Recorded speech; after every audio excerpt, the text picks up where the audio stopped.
അപ്പോൾ welcome back. എല്ലാവർക്കും കൃഷിക്കാരൻ പാസ്പോർട്ടിലെ മറ്റൊരു എപ്പിസോഡിലേക്ക് സ്വാഗതം.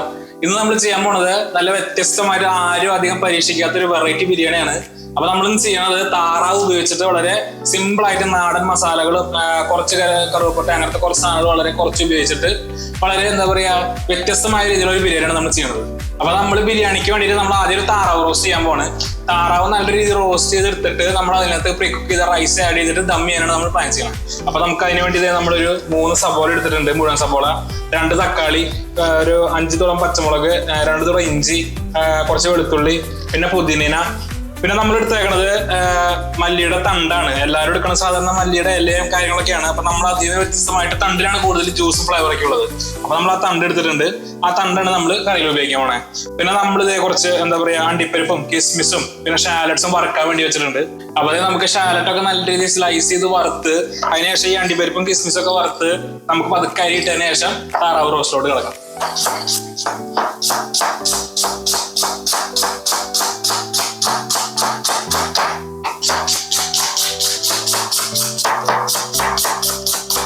അപ്പൊ ഉള്ളി കരിഞ്ഞ് കണ്ണിൽ നല്ല കുടുകുട വെള്ളം വന്നോണ്ടിരിക്കുകയാണ്.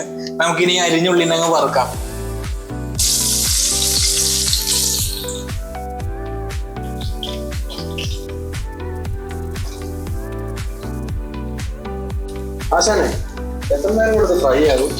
ഇതൊരു 5-6 മിനിറ്റ് ഇരിക്കുമ്പോഴേക്കും നമുക്ക് നല്ല രീതിയിൽ ഗോൾഡൻ ബ്രൗൺ ആയി കിട്ടണം. അങ്ങനെ നല്ല ക്രിസ്പി ആയിട്ട് വറുത്ത പോലെ എടുത്താലാണ് ഫ്ലേവർ കൂടുക. നമുക്കൊരു 5-6 മിനിറ്റ് മാക്സിമം എടുക്കുന്നു പ്രതീക്ഷിക്കണം ഞാൻ. അതുപോലെ ഷാലറ്റ്സ് നല്ല രീതിയിൽ ക്രിസ്പി ആയി വന്നിട്ടുണ്ട്. നമുക്കിത് കരിയണേക്കാൻ മുന്നേ വറുത്താൻ പോരാം. കഴിഞ്ഞ ആഴ്ച വരെ ഇവിടെ നല്ല മഴയും തണുപ്പും കാര്യങ്ങളൊക്കെ ആയിരുന്നു. അപ്പൊ ഈ ആഴ്ച ഇപ്പൊ നമ്മുടെ നാട്ടിലത്തെ സെയിം ക്ലൈമറ്റ് ആയി. ഞാനിപ്പോ തന്നെ ഒരുമാതിരി വേർത്ത് കുളിച്ച് ആകെ കോലം കെട്ട് നിൽക്കുക. ഇനി അങ്ങനെ സൂമിയൊന്നും കാണിക്കണ്ട, അത് കാണാൻ പറ്റും. നമ്മള് ഷാലറ്റ്സ് ഫുള്ള് വറുത്തൊക്കെ കോരിയിട്ടുണ്ട്. ഇനി നമുക്കിനി അണ്ടിപ്പരിപ്പും കിസ്മിസും വറുക്കാം. അപ്പൊ നമ്മൾ ആദ്യം അണ്ടിപ്പരിപ്പ് അങ്ങോട്ടാണ്.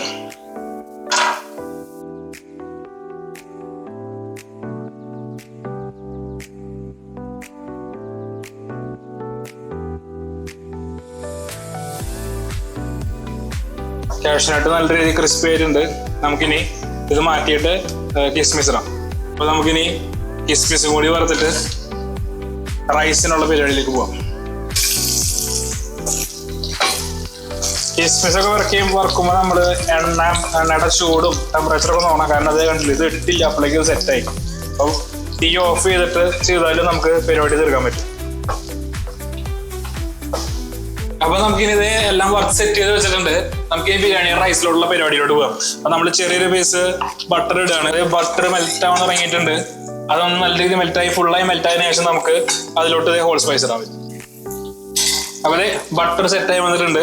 നമുക്കിത് 2 പീസ് കറുവപ്പട്ട, പിന്നെ കുറച്ച് കുരുമുളക്, അതുപോലെ തന്നെ കുറച്ച് ബേ ലീഫ്, പിന്നെ ഒരു 4 പീസ് ഏലക്ക, കുറച്ച് വെള്ളം കൂടി ആഡ് ചെയ്യുന്നുണ്ട്. കാരണം നമ്മളിവിടെ 1 കിലോ അരി എടുക്കുന്നുണ്ട്. അപ്പൊ അതിനനുസരിച്ചുള്ള ഒരു വെള്ളം നമ്മൾ അതിനകത്ത് ആഡ് ചെയ്യുന്നുണ്ട്.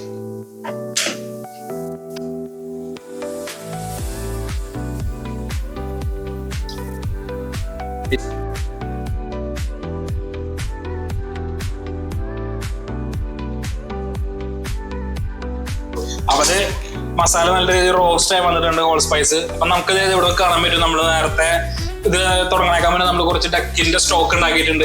ഡക്കിന്റെ സ്കിന്നും അതിന്റെ വിങ്സും ഒക്കെ വെച്ചിട്ട് നമ്മൾ കുറച്ച് ലെഫ്റ്റ് ഓവർ വന്ന മീറ്റ് ഒക്കെ വെച്ചിട്ട് നമ്മൾ നൈസ് ഒരു തിക്ക് സ്റ്റോക്ക് ഉണ്ടാക്കിയിട്ടുണ്ട്. അപ്പൊ ഇത് നമ്മൾ റൈസിന് വേണ്ടി ഇടാണ്. അപ്പൊ നമുക്ക് ആ റൈസിനകത്ത് ഈ ഡക്കിന്റെ ഒരു ഫ്ലേവർ കൂടുതൽ ഇൻഫ്യൂസ് ആയി കിട്ടും. ഇനി നമുക്ക് ഇതൊന്ന് തിളയ്ക്കാൻ വെക്കാം.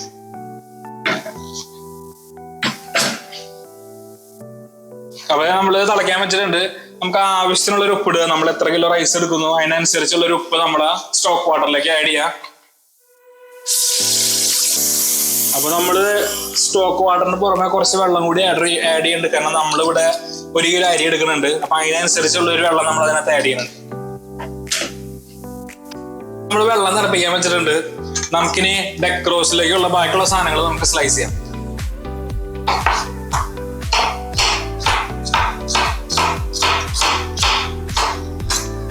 തക്കാളികൾ നമ്മൾ ചുമ്മാ വെറുതെ സ്ലൈസ് ചെയ്യാനുള്ളൂ. ഇത്തിരി തിന്നായിട്ട് സ്ലൈസ് ചെയ്താൽ പെട്ടെന്ന് കുക്കാവും, അത്രേ ഉള്ളൂ.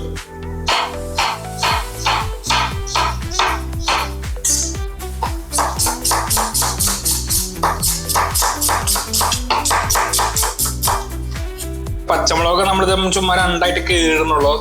വലിയ എന്താ പറയാ സ്ലൈസ് ചെയ്യാനോ ടൈസ് ചെയ്യാനോ നിൽക്കണില്ല.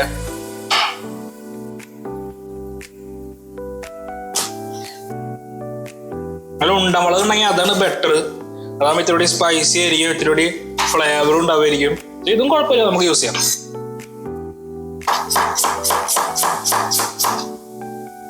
അപ്പൊ വെളുത്തുള്ളി നമ്മൾ നേരത്തെ ഓൾറെഡി എന്താ പറയാ ക്രഷ് ചെയ്ത് വെച്ചേക്കണതാണ്, ചതച്ച് വെച്ചേക്കണതാണ്. അത് ചുമ്മാ ഒരു റഫ് ചോപ്പ് ചെയ്യാം നമ്മൾ. ഇനി നമുക്ക് ആകെ ഉള്ളത് പുതിനയും മല്ലിച്ചപ്പുമാണ്. നമുക്ക് അതും കൂടി സ്ലൈസ് ചെയ്തതിനു ശേഷം നമുക്ക് പതുക്കെ ബിരിയാണി റൈസ് വെള്ളം തിളച്ച് വരുന്നുണ്ട്. റൈസ് ഇട്ടതിന് ശേഷം നമുക്ക് പതുക്കെ ഡക്ക് റോസ്റ്റിലോട്ട് കിടക്കാം.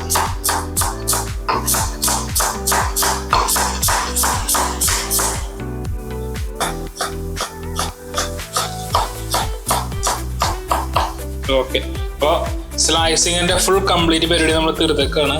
നമുക്കിനി പതുക്കെ റൈസിന്റെ പരിപാടി ഒന്ന് തീർക്കാം. അപ്പൊ റൈസിനുള്ള വെള്ളം വെട്ടി തിളക്കുന്നുണ്ട്. നമുക്ക് നേരത്തെ നമ്മള് എന്താ പറയാ സോക്ക് ചെയ്ത് വെച്ച റൈസാണ്. ഇത് നമുക്ക് അതിലോട്ട് ആഡ് ചെയ്യാം.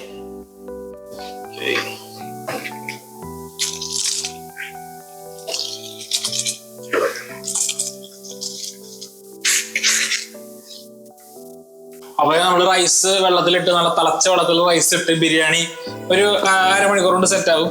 അപ്പൊ നമുക്ക് നമ്മുടെ ഡക്ക് റോസ്റ്റിലോട്ട് പോവാം.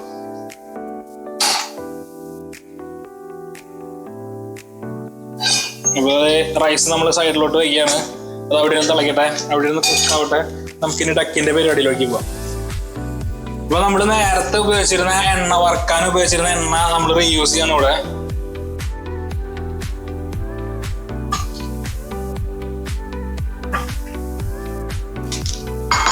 അതിലോട്ട് നമ്മളൊരു കുറച്ചും കൂടി ബട്ടർ ആഡ് ചെയ്തിട്ട് നമുക്ക് പതുക്കെ ബാക്കിയുള്ള പരിപാടി നമുക്ക് നൈസായിട്ട് തന്നെ ചെയ്യാം. ഇത് ഒരു 100 ഗ്രാം ബട്ടർ നമ്മൾ ആഡ് ചെയ്യാണ്.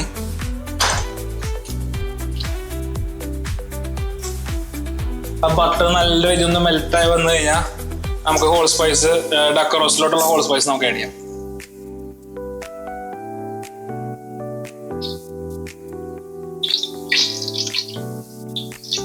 അപ്പൊ ബട്ടർ നല്ല രീതിയിൽ മെൽറ്റ് ആയിട്ടുണ്ട്.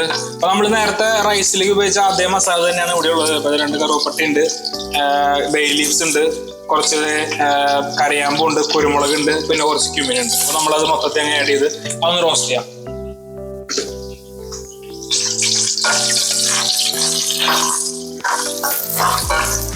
ഹോൾ സ്പൈസ് നല്ല രീതിയിൽ റോസ്റ്റ് ആയി വന്നിട്ടുണ്ട്. നമുക്ക് ഇതിനകത്തോട്ട് നമുക്ക് സബോളയും ഇഞ്ചിയും കുരുമുളകൊക്കെ നമുക്ക് ആഡ് ചെയ്യാം.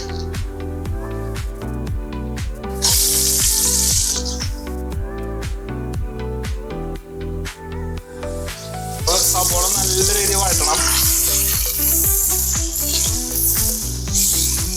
കുറച്ച് ഉപ്പിടാം, ആവശ്യത്തിനുള്ളത്. കുറച്ച് എന്താ പറയാ വഴഞ്ഞു വരാൻ വേണ്ടിയിട്ടുള്ളത് മാത്രം അനുസരിച്ച് ഒരു ഉപ്പ്.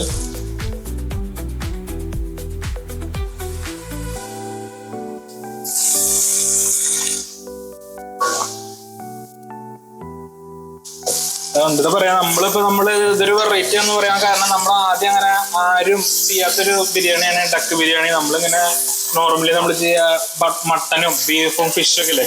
ഡക്ക് അങ്ങനെ അധികം ആൾക്കാരും ചെയ്യില്ല. പക്ഷെ നല്ല ഫ്ലേവറുള്ള നല്ലൊരു പ്രൊഫൈലുള്ള നല്ല ടേസ്റ്റ് ഉള്ള ഒരു ബിരിയാണിയാണ്. സിമ്പിൾ ആയിട്ട് ചെയ്യാൻ പറ്റും. നമ്മൾ സാധാ എന്താ പറയാ ചിക്കൻ ബിരിയാണി വെക്കുന്ന അതേ സ്റ്റെപ്പ് നമ്മൾ ഫോളോ ചെയ്താൽ മതി. വളരെ ഈസി ആയിട്ട് ചെയ്യാൻ പറ്റുന്ന, വളരെ രുചികരമായി നമുക്ക് ആസ്വദിക്കാൻ പറ്റുന്ന ഒരു നല്ലൊരു ബിരിയാണിയാണ്.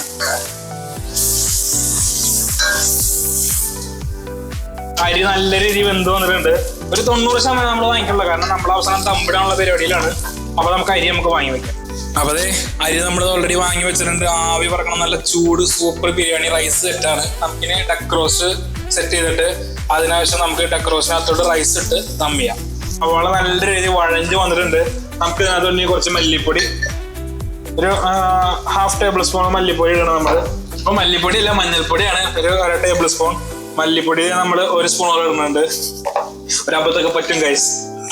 പിന്നെ മുളക് പൊടി നമ്മൾ ആവശ്യത്തിനിട്ട ഞാനൊരു 1.5 സ്പൂൺ ഇടുന്നുണ്ട്. നല്ല എരിവുള്ള പൊടിയാണ്. അപ്പൊ നമുക്ക് നല്ല രീതിയിൽ ഒന്ന് വഴറ്റിയെടുക്കാം.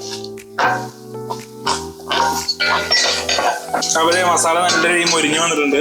നമുക്ക് ഇതിനകത്തോട്ട് കുറച്ച് പൊടിച്ചു വെച്ച ഗരം മസാല, നല്ല നാടൻ ഹോൾ സ്പൈസ് നമ്മൾ പൊടിച്ചു വെച്ചാണ്, അത് നമുക്ക് ആഡ് ചെയ്യാം.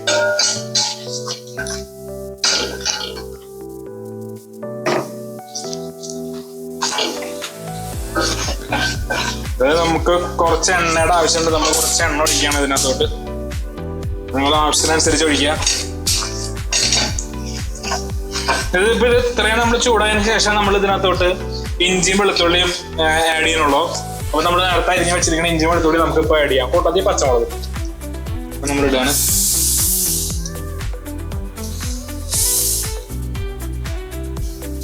ഇത് നല്ല രീതിയിൽ ഒന്ന് വഴറ്റിയെടുക്കാം.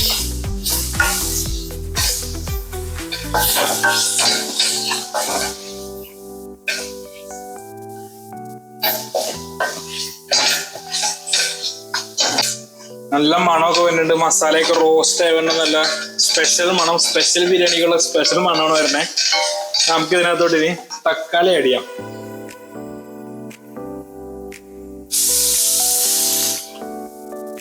നമ്മള് ചുമ്മാ സ്ലൈസ് ചെയ്തിട്ടുള്ള തക്കാളി, അധികം എന്താ പറയുക ചെറുതാക്കാനോ വെള്ളക്കാനോ നിന്നിട്ടില്ല. ഒരു 2 തക്കാളി നമ്മൾ യൂസ് ചെയ്യാനുള്ളൂ ഇവിടെ.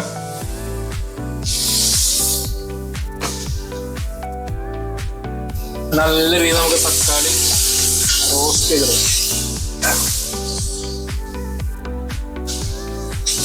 താറാവിന് ഇത്തിരി കുരുമുളക് മുന്നിൽ നിൽക്കണം, അപ്പോഴാണ് അതിൻ്റെ ഒരു ടേസ്റ്റ് കൂടുക. അത് നമ്മളൊരു ടീസ്പൂണോളം കുരുമുളക് നമ്മൾ ആഡ് ചെയ്യുന്നുണ്ട്.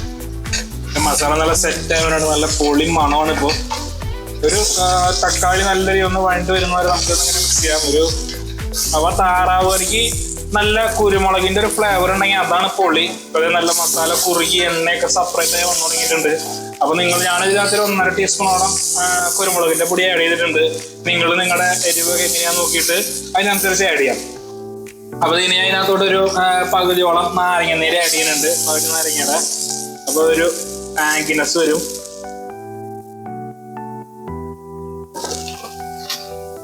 ഞാൻ നല്ല ഒന്ന് മിക്സ് ചെയ്തിട്ട് നമുക്ക് താറാവിനെ ആഡ് ചെയ്യാം.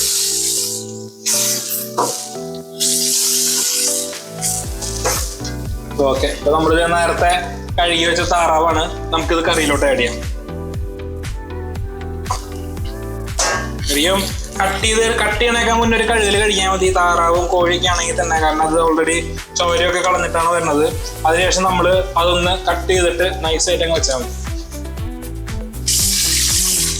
ഇനി നമുക്ക് നല്ല രീതിയിൽ ഒന്ന് മിക്സ് ചെയ്യാം.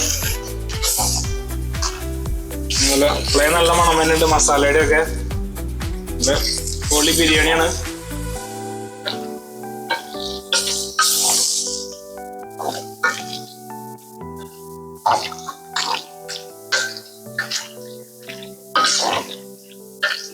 ഇനി നമുക്ക് ഇത് നല്ലൊരു മിക്സായി സെറ്റായി നിൽക്കുന്നുണ്ട്. നമുക്കിത് മൂടി വെച്ചിട്ട് ഒരു 10 മിനിറ്റ് വേവിക്കാം. എന്നിട്ട് നമുക്ക് എങ്ങനെയാണെന്ന് നോക്കാം. അപ്പൊ താറാവ് നല്ല തിളച്ച് മറയുന്നുണ്ട്. അപ്പൊ ഇനി ഒരു 2-3 മിനിറ്റും കൂടി നമ്മളിങ്ങനെ വെച്ചതിന് ശേഷം കുറച്ച് കൂടി അടച്ചു വെക്കുകയാണ്. അതിനുശേഷം നമ്മൾ ചാറം കുറുക്കിയെടുക്കുക. കുറുക്കിയെടുത്തതിന് ശേഷം നമുക്ക് റൈസ് ഇട്ട് അങ്ങ് ദമ്മിടാം. അതെ, കറി നല്ലൊരു തിളച്ച് മറയുന്നുണ്ട് ഇവിടെ. ഇനി നമുക്ക് ചെയ്യാനുള്ളത് എന്താ വെച്ചാൽ പൈനാപ്പിളിന്റെ കഴുത്തങ്ങ് ഒട്ടിച്ചെടുത്തിട്ട് ഒടിച്ചെടുത്തിട്ട് നമുക്കിത് കട്ട് ചെയ്ത് ചുമ്മാ നമുക്ക് ആ റൈസിന്റെ കൂട്ടത്തിൽ എന്താ പറയാ അണ്ടിപ്പരിപ്പ് കിസ്മസ് ഒക്കെ ഇടുന്നതിന്റെ കൂട്ടത്തിൽ കുറച്ചൊരു പീസ് ഇടാൻ വേണ്ടിട്ട് അപ്പൊ നമുക്കതിന് കട്ട് ചെയ്യാം. അതല്ല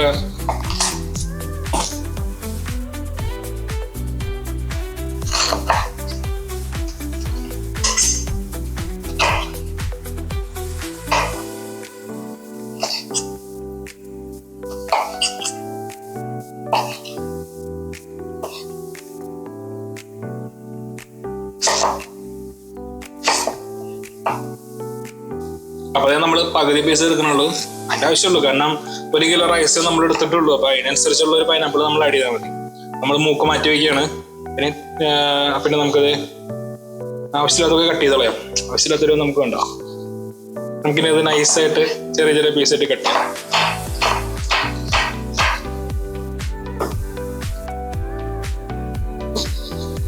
എന്തത് വിരാലിന് പോലും എത്ര വഴുക്കലുണ്ടാവില്ലല്ലോ.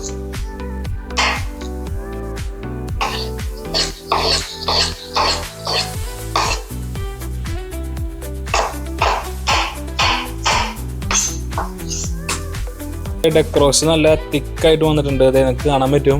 അപ്പൊ നമുക്ക് ഇതിനകത്തോട്ട് നമ്മൾ നേരത്തെ ചോപ്പ് ചെയ്ത് വെച്ച മല്ലിയിലയും പുതിനയിലയും ഇട്ടിട്ട് നമുക്ക് ഒന്ന് ഫിനിഷ് ചെയ്യാം. ഒന്ന് മിക്സ് ചെയ്ത് വെച്ചിട്ട് ഒരു 2 മിനിറ്റ് നേരം കഴിഞ്ഞിട്ട് നമുക്ക് ദം ഇടാനുള്ള പരിപാടിയിലോട്ട് പോകാം.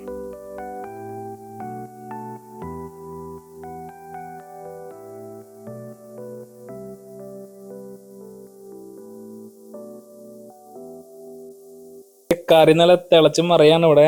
കുട്ടനാട്ടില് കായലില് അവര് നീന്തി കളിക്കണ പോലെ നമ്മുടെ ഗ്രേവിയിൽ കിടന്ന് നീന്തി തുടിക്കുകയാണ് അവര്. നമ്മുടെ അച്ചാറിന്റെ സ്പോൺസറോടെ ബിരിയാണിക്ക് വേണ്ടി കാത്തിരിക്കുകയാണ്. നല്ല കലക്കം ബിരിയാണിയാന്നുള്ള പ്രതീക്ഷയിലാണ് അരിപ്പ്. അതായത് നമ്മുടെ ഡക്ക് സെറ്റാണ്. പിന്നെ ബാക്കിയുള്ള ബിരിയാണിക്കുള്ള എല്ലാ സാധനങ്ങളും ഇവിടെ സെറ്റാണ്.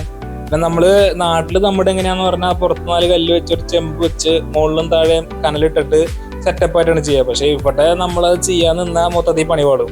അപ്പൊ നമ്മൾ വളരെ പരിമിതമായ സാഹചര്യത്തിൽ നമ്മൾ സ്റ്റൗവിലാണ് എല്ലാം ചെയ്യാൻ പോകുന്നത്. അപ്പൊ നമ്മളിനി നമുക്ക് പതുക്കെ ദമ്മിടാനുള്ള പരിപാടി തുടങ്ങാം. അപ്പൊ നമ്മൾ ആദ്യം നേരത്തെ പറഞ്ഞ പോലെ ഒരു ലെയർ ചൂടത്തിരി കൂടുതലാണ്, എന്നാലും കുഴപ്പമില്ല, ഒരു ലെയർ കറി വെച്ച് നമ്മൾ അതിന്റെ മുകളിൽ കുറച്ച് റൈസ് ഇടും. അപ്പൊ നമുക്ക് കുറച്ചുകൂടെ കാലിടാം. അപ്പൊ നമുക്കിനി റൈസ് ഇടാം. റൈസൊക്കെ നല്ല സെറ്റപ്പ് ആയിട്ടിരിക്കുന്നുണ്ട്. നല്ല മണവും നല്ല ഫ്ലേവറൊക്കെ നമ്മൾ സ്റ്റോക്ക് ഒഴിച്ചുണ്ടാക്കി കാരണം അതിന് പ്രത്യേക ഫ്ലേവറും വരും. കാരണം റൈസിന് ഡക്കിന്റെ ഫ്ലേവർ കുറച്ച് കൂടുതൽ വരും. അപ്പൊ നമ്മുടെ ഫസ്റ്റ് ലെയർ സെറ്റാണ്. അപ്പൊ ഇനി ആവശ്യമായ നമ്മൾ നേരത്തെ വറുത്ത അണ്ടിപ്പരിപ്പും കിസ്മിസും ഒക്കെ നമുക്ക് ഇടാം. അതായത് നമ്മൾ ഓൾറെഡി ഇത് അണ്ടിപ്പരിപ്പും കുറച്ച് അണ്ടിപ്പരിപ്പും പിന്നെ വറുത്ത് വെച്ച് നമ്മള് ഒനിയനും ഇട്ടു. ഇനി നമുക്ക് കുറച്ച് ഉണക്കമുന്തിരി വറുത്തിടാം. പിന്നെ കുറച്ച് പുതിനയിലയും മല്ലിയിലയും കൂടി ഇട്ട് ഇതിനും കൂടി ഫ്ലേവർ വരും. പിന്നെ നമുക്കിവിടെ കുറച്ച് നേരത്തെ നമ്മൾ ഉരുക്കി വെച്ച കുറച്ച് വെണ്ണയുണ്ട്. ആ വെണ്ണ നമ്മൾ ആഡ് ചെയ്യാനുണ്ട്. അപ്പൊ നമ്മളിവിടെ കുറച്ച് വാനിലയുടെ എസൻസ് ഡൈലൂട്ട് ചെയ്ത് വെച്ചിട്ടുണ്ട്. കാരണം നല്ല സ്ട്രോങ് ഫ്ലേവറാണ് ഇവിടെ കിട്ടുന്ന എസൻസിന്. അപ്പൊ നമ്മളത് കുറച്ച് ആഡ് ചെയ്യണം. അപ്പൊ ബിരിയാണിക്ക് നല്ല മണ്ണും നല്ല ഫ്ലേവറൊക്കെ കിട്ടും.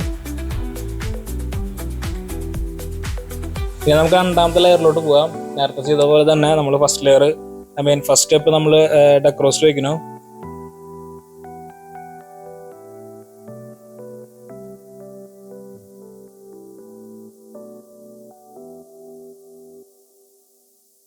അപ്പൊ നമ്മള് സെക്കൻഡ് ലെയർ ഫുള്ള് വെച്ചു. പിന്നെ നമ്മൾ ഒരു തുള്ളി പോലും നമ്മൾ ഗ്രേവി വേസ്റ്റ് ആക്കി ഉദ്ദേശിക്കുന്നില്ല. അപ്പൊ നമ്മൾ എന്താ ചെയ്യാൻ പറ്റുക, സ്പാച്ചുല വെച്ച് അതിനകത്തുള്ളതെല്ലാം വടിച്ചങ്ങ് എടുക്കുകയാണ്. അപ്പൊ നമ്മൾ ഒരു തുള്ളി പോലും കറി നമ്മൾ വേസ്റ്റ് ആക്കണില്ല, ഫുള്ള് നമ്മളങ്ങ് വടിച്ചങ്ങ് എടുക്കുകയാണ്. നല്ല കലക്കം ഫ്ലേവറാണ് ഈ ഗ്രേവിക്ക്, ലാസ്റ്റ് വരുന്ന ഗ്രേവിക്ക്. അപ്പൊ അത് നമ്മൾ ആഡ് ചെയ്യാണ്, റൈസ് ആഡ് ചെയ്യണേക്കാൾ മുന്നേ. അപ്പൊ ഇനി പാത്രം കഴുകണ്ട, നല്ല രീതിയിൽ നമ്മൾ വടിച്ചങ്ങ് എടുത്തിട്ടുണ്ട്.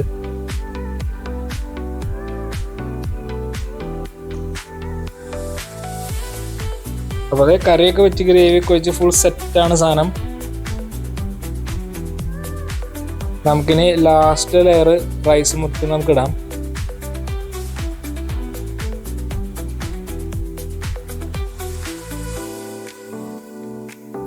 അതുപോലെ നമ്മൾ മൊത്തം റൈസ് നമുക്ക് ഇടാൻ പറ്റുമോ എന്ന് അറിയില്ല, പക്ഷെ നമുക്ക് ട്രൈ ചെയ്യാം. കാരണം പാത്രത്തിൽ ചെറുതാണ്, മൊത്തം ഇടാൻ പറ്റുമെന്ന് വിചാരിക്കുന്നു. നമുക്ക് നോക്കാം. അപ്പൊ റൈസ് മൊത്തം ഇട്ടു. കാരണം പക്ക കറക്റ്റ് ആണ്, എന്താ പറയാ, കറക്റ്റ് ഫിറ്റ് ആണ്. നമുക്കിനി ബാക്കിയുള്ള സാധനങ്ങളൊക്കെ പതുക്കെ ആഡ് ചെയ്യാം.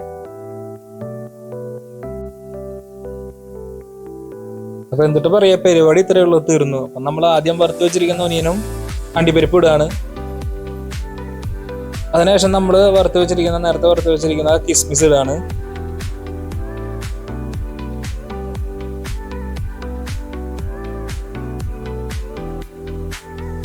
പിന്നെ നമ്മൾ ഫൈനൽ ലെയറിൽ മാത്രമേ പൈനാപ്പിൾ ആഡ് ചെയ്യുന്നുള്ളൂ. അതിന്റെ കാരണം എന്താണെന്ന് വെച്ചാൽ നമുക്ക് അധികം പൈനാപ്പിൾ ഇടേണ്ട ആവശ്യമില്ല ബിരിയാണിയിൽ. അപ്പൊ നമ്മൾ ആ കുറച്ച് പൈനാപ്പിൾ നമ്മൾ നേരത്തെ കട്ട് ചെയ്ത് വെച്ചാൽ കുറച്ച് പൈനാപ്പിൾ അത് ഇടുന്നു. പിന്നെ അതിന്റെ മുകളിലേക്ക് നമ്മൾ കുറച്ച് പുതിനയില മല്ലിയില ഇടാൻ പോവാണ്.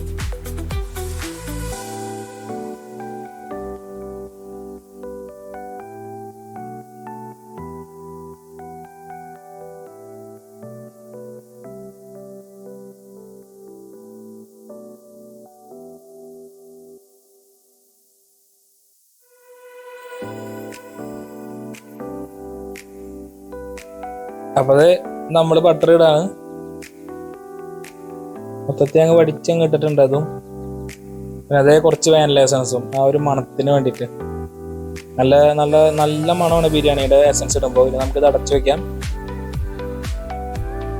അപ്പൊ ഫുൾ പരിപാടി തീർന്നിട്ടുണ്ട്. നമ്മള് ഇവിടെ ബിരിയാണി ദമ്മിട്ട് സെറ്റ് ചെയ്ത് വെച്ചിട്ടുണ്ട്. നമുക്ക് അത് പൊട്ടിക്കണം. പിന്നെ നമ്മള് അതിന്റെ ഇടയ്ക്ക് കുറച്ച് പപ്പടം വറുതലുണ്ട്, കുറച്ച് സാലഡ് ഉണ്ട്. പിന്നെ നമ്മൾ നേരത്തെ കണ്ട നാരങ്ങ അച്ചാർ നല്ല കിഡിലോസ്കി സാധനമാണ്. നിങ്ങളത് ഉണ്ടാക്കിയെന്ന് ഞാൻ പ്രതീക്ഷിക്കുന്ന എല്ലാവരും അതൊന്നുകൂടി ഉണ്ടാക്കി കഴിച്ചിട്ട് നോക്കാം. പൊളി സാധനമാണ്. അപ്പൊ നമുക്ക് ഈ ബിരിയാണിയുടെ ദം പൊട്ടിക്കാം. അപ്പൊ തുറക്കാണ്, നൈസായിട്ടിരിക്കുന്നുണ്ട്. നമുക്കിനി അത് പ്ലേറ്റ് ചെയ്യാം. അപ്പൊ നമുക്ക് എടുക്കാം. അപ്പൊ നമുക്കിനി എടുക്കാം. അപ്പൊ നമുക്ക് ഗാർണിഷ് ഒക്കെ ഒരു സൈഡിലോട്ട് വെച്ചിട്ട് നല്ല 2 പീസ് എടുക്കാം. നല്ല കിഡിലോസ്കി ആയിട്ട് വന്നിട്ടുണ്ട്. ആവിയൊക്കെ പറക്കുന്നുണ്ട്, കാണാൻ പറ്റുന്നതായിരിക്കും. നമുക്ക് കുറച്ച് റൈസ് എടുക്കാം. കൂടിയാണ് കൂട്ടത്തിൽ ഈ ഗാർണിഷും.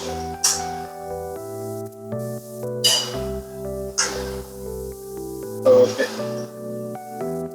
ബിരിയാണി നല്ല സെറ്റ് ആയിട്ട് വന്നിട്ടുണ്ട്. നിങ്ങൾക്ക് റൈസൊക്കെ കാണാൻ പറ്റും. നല്ല പൂ പോലെ വന്നിട്ടുണ്ട് ബിരിയാണി റൈസ്. അപ്പൊ നമുക്ക് ഇതിനോട്ട് കുറച്ച് സാലഡും അച്ചാറും പപ്പടമൊക്കെ വെച്ചിട്ട് ഒന്ന് കഴിച്ചൊക്കെ എങ്ങനെയുണ്ട്. അവരെ ഒന്നും പറയാനില്ല, നിങ്ങൾക്ക് കാണാൻ പറ്റുന്ന സംഭവം സെറ്റാണ്. മണമൊന്നും ഒരു രക്ഷയില്ല, പൊളി സംഭവമാണ്. നമുക്കപ്പോൾ ഇതിലോട്ട് കുറച്ച് സാലഡ് ഇട്ടിട്ട്, ഇതെന്ന് പറഞ്ഞാൽ സിമ്പിൾ സാലഡാണ്. ഓനിയൻ, ടൊമാറ്റോ, കുറച്ച് കുക്കുംബർ, പിന്നെ സോൾട്ട് പെപ്പർ, പിന്നെ കുറച്ച് വിനാഗിരി, അത്രേ ഉള്ളൂ. പിന്നെ നമ്മുടെ അച്ചാർ, നമ്മുടെ കിഡിലോസ്കി അച്ചാർ അത് നമ്മളിടാണ്. കുറച്ച് ഗ്രേവി ഒക്കെ എടുത്ത് സെറ്റ് ചെയ്ത് വയ്ക്കുകയാണ്. പിന്നെ ഒരു പപ്പടം, നല്ല കലക്കം പപ്പടമാണ്, നല്ല ക്രിസ്പി ആയിട്ടിരിക്കുന്നുണ്ട്. നമുക്ക് ചെറിയ 2 പീസ് എടുക്കാം, കാരണം അതിൽ മൊത്തത്തിൽ അങ്ങ് എടുക്കാം. നമുക്കിനി അത് കഴിച്ച് എങ്ങനെയുണ്ടെന്ന് അഭിപ്രായം പറയാം. നല്ല ചൂടുണ്ട്.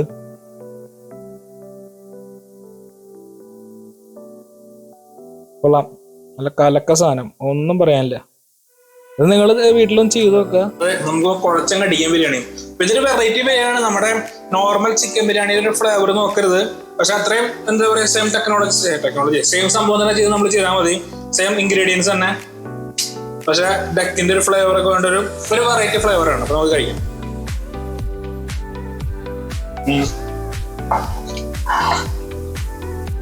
അപ്പൊ എന്നിട്ട് പറയാ, ഇത്രയും നല്ലൊരു ബിരിയാണി ഞാൻ എന്റെ ജീവിതത്തിൽ കഴിച്ചിട്ടില്ല. പൂരി ബിരിയാണിയാണ്. നിങ്ങളത് വീട്ടിൽ ചെയ്ത് നോക്കുക. കാരണം വളരെ സിമ്പിൾ ആയിട്ട് നിങ്ങൾക്ക് ചെയ്യാൻ പറ്റുന്ന ഒരു എന്താ പറയുക, ചിക്കൻ ബിരിയാണിയുടെ അതേ ഫ്ലോയിൽ നമുക്ക് ചെയ്യാൻ പറ്റുന്ന ഒരു സിമ്പിൾ ആയിട്ട് ഒരു വെറൈറ്റി ബിരിയാണിയാണ് ഡക്ക് ബിരിയാണി. എൻ്റെ അതുപോലെ തന്നെ നല്ല ഫ്ലേവറും ഉണ്ട്. താറാവിന്റെ കൊഴുപ്പൊക്കെ ഇറങ്ങിയ നല്ല കലക്കൻ ബിരിയാണിയാണ്. അപ്പൊ നിങ്ങൾ ഇത് കഴിച്ചതിന് ശേഷം നിങ്ങൾക്ക് ഇഷ്ടപ്പെടുകയാണെങ്കിൽ എൻ്റെ ചാനലിൽ നിങ്ങൾക്ക് കമന്റ് ചെയ്യാൻ പറ്റും. പിന്നെ നിങ്ങൾക്ക് എന്താ പറയുക, നിങ്ങൾക്ക് പുതിയ വല്ല ഡിഷും പരിചയപ്പെടുന്നുണ്ട്, അല്ലെങ്കിൽ എങ്ങനെ ഉണ്ടാക്കണമെന്ന് അറിയാൻ നിങ്ങൾക്ക് ചാനലിൽ താഴെ കമന്റ് ചെയ്യാൻ, നമുക്ക് അതും ചെയ്യാൻ പറ്റുമോ നോക്കാം.